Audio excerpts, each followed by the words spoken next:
Competitive analysis in the business plan is very important because this is your opportunity to figure out who else is serving your target market and who else is providing similar products or services. In developing the competitive analysis, it's important to take a look at the strengths and weaknesses of your competitors.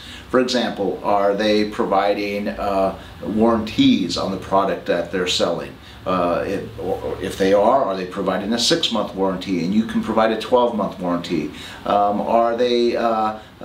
Do they have a presence in more than one location? So are you up against a national chain, for instance, in the business you're planning? So these are all key questions that you need to address, and the goal of this exercise is to figure out how well your competitors are doing in serving the market. And no matter how successful a competitor is, they always leave open an opportunity. So in looking at your competitors, you'll look at the strengths and weaknesses, and the market will help you understand what are the opportunities and also what are the threats to the market. For instance, if you are selling a low-tech product and there's a high-tech idea that's coming out that's going to affect your market, it's not only going to affect your competitor, it's also going to affect you. So you have to look at the broader picture beyond just your competitor. Usually when you look at strengths and weaknesses, those are internal to your organization or your competitor's organization, whereas opportunities and threats relate to the market as a whole.